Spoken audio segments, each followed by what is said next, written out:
Magandang araw po, welcome po sa aking channel, Nov9 TV. Patalasasan po, meron po ba kayong mga properties na napapabayaan or non-performing assets? Plan nyo ibenta, pero wala kayong oras pagbenta nito. Kung ito'y pagkakatiwala nyo po sa amin, tawag lang po kayo sa aking numero, usap po tayo, gawan ko po ng video for free. Yes, libre po. Wala po kayong babayaran. Tutulungan pa namin kayong mabenta ang inyong property. Kami na po bala sa marketing, sa boosting, pati po sa paid advertisements, even sa tripping. Hindi na po kayo mapapagod sa pag-entertain ng mga buyers. Kami na po bala sa lahat. Tawag lang po kayo.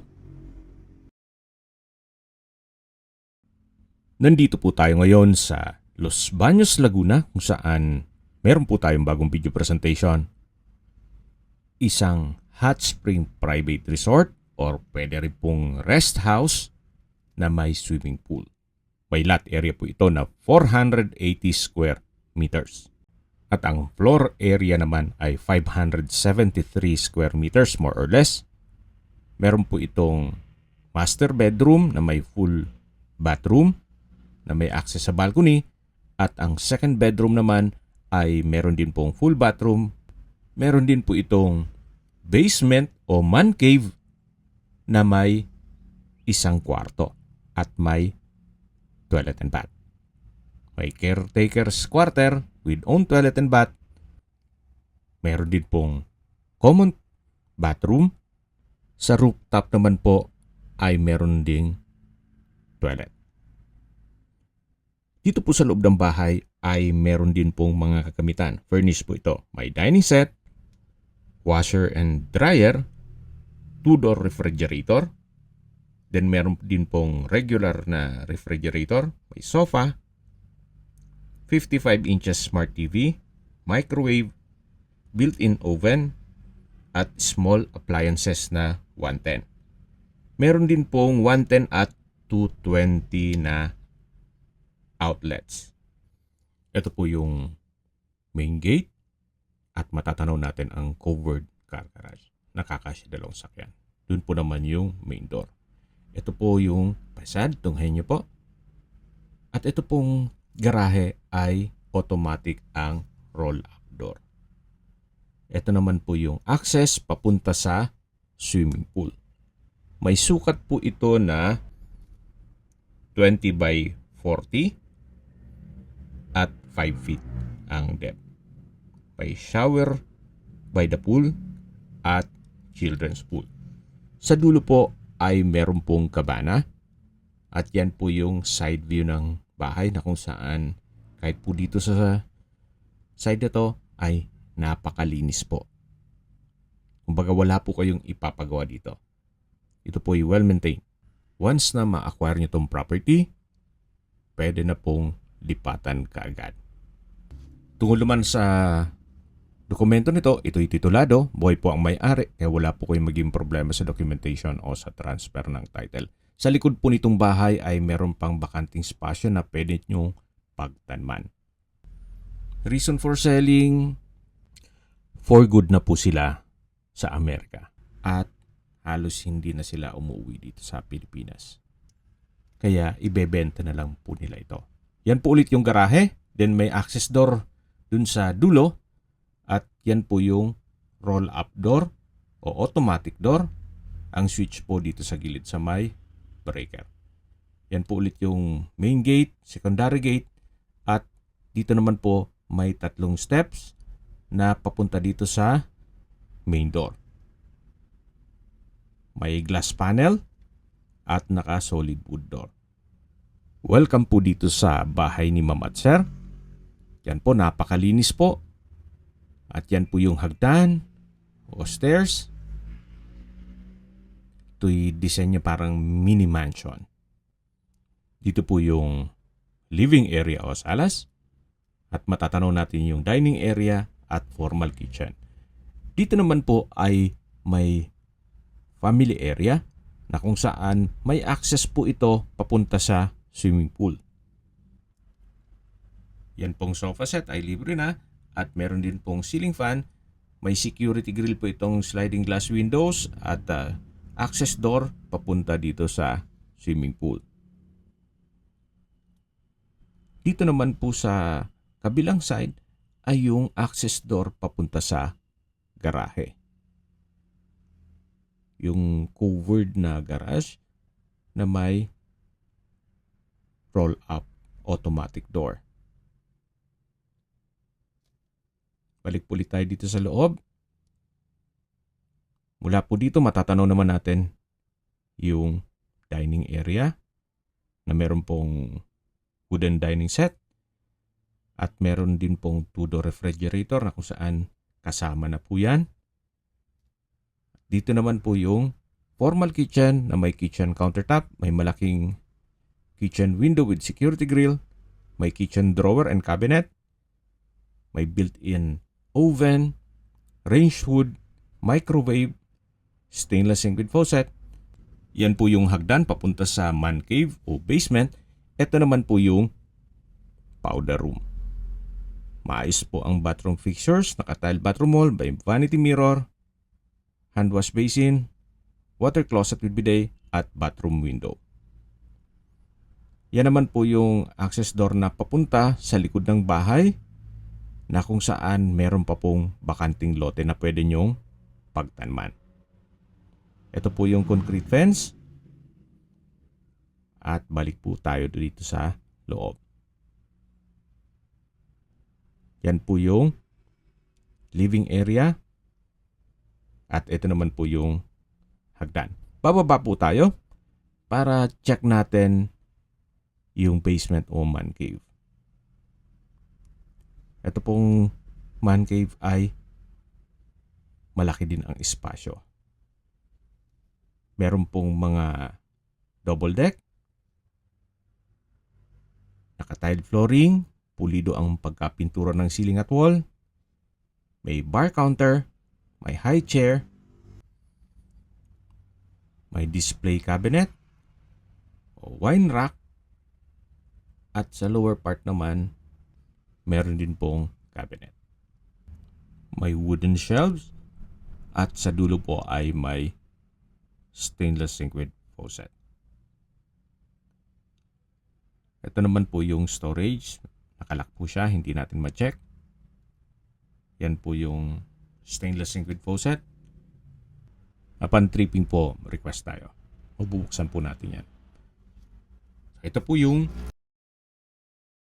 bar counter at meron pong mga wooden shelves. Yan naman po yung stock room. May mga personal na gamit si owner kaya nakalock.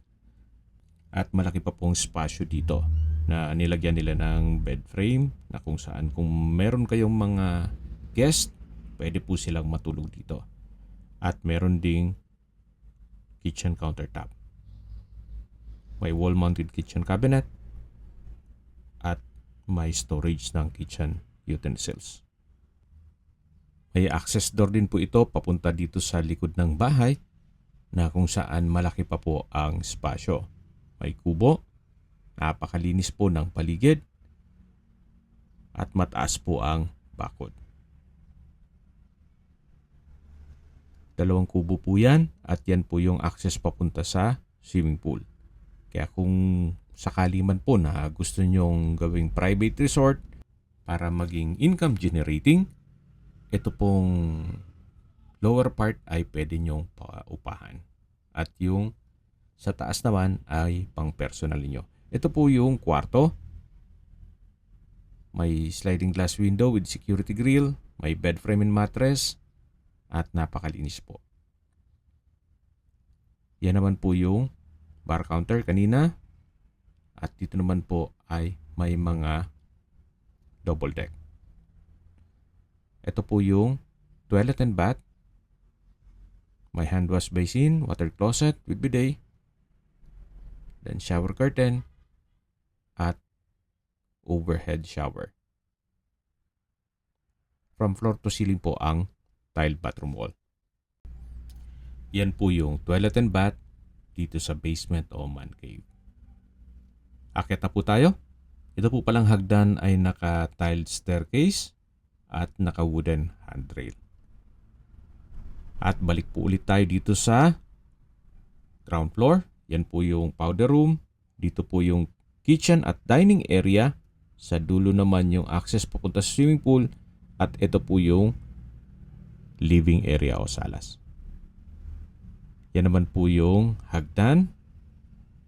Napakaganda po ng disenyo, semi-spiral. Mayamanin po ang dating. At ito naman pong hagdan ay naka-tiled staircase, wooden handrail at metal railing. Samahan niyo po ako, akyat po tayo. At nandito na po tayo sa second floor. Yan po, tunghayin niyo po, napakaaliwalas, napakalinis. Iba po pag color white. Check po natin itong unang kwarto. Naka-solid wood door. Malaki naman ang espasyo. May dalawang double deck. Naka-tiled flooring. May customized glass window. Pulido din ang pagkapintura ng ceiling at wall. Window type aircon. At may sariling toilet and bath. Meron din pong wardrobe. Check natin itong banyo. Naka-solid wood door. May bathroom countertop, hand wash basin, bathroom cabinet, water closet with bidet, bathroom window, shower enclosure, overhead shower, at from floor to ceiling po ang tile bathroom wall. Yan po yung toilet and bath ng second bedroom. Yan po ulit yung hallway. Yan po yung hagdan. May chandelier. Then yung open below. At dito naman po yung hallway papunta sa balkonahe at master bedroom. Napakalaki po ng espasyo nito. May bed frame and mattress, may headboard, may console table, then yan po yung TV, smart TV, may wardrobe, tile flooring, yan pong refrigerator ay kasama po yan. Ito naman po yung full bathroom, may bathroom countertop, couple hand wash basin with faucet, vanity mirror, bathroom cabinet, water closet with bidet, shower enclosure, at overhead shower. From floor to ceiling din po ang tile bathroom wall at may bathroom window. Yan po yung toilet and bath dito sa master bedroom. Yan po, tunghayin nyo po ulit. Napakalaki ng espasyo. Meron din pong window type aircon at may mga customized glass windows na nag-serve as natural sunlight at may window seat. Dito naman po ay may espasyo na pwede pong gawing linen room. Tunghayin nyo po ulit itong master bedroom. Napaka-aliwalas po. High ceiling. At mula naman po dito ay matatanaw natin yung hagdan papunta sa rooftop. Yan po yung hallway papunta sa hagdan.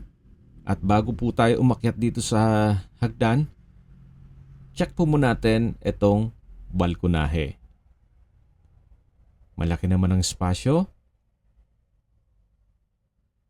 At mula po dito, matatanaw nyo naman ang inyong mga magiging kapitbahay. Ito po yung nasa mataas na lugar kaya flood-free area. Yan po yung swimming pool. Yan po yung concrete fence, yung kabana, yung shower by the pool. Nasa hilly na area po tayo. Kaya mataas po ang elevation nito. Balik po ulit tayo dito sa loob. Yan yung master bedroom, yan yung hallway. At aakyat na po tayo. Meron pong glass blocks na nag-serves as natural sunlight. Samahan niyo po ako, kaya't po tayo.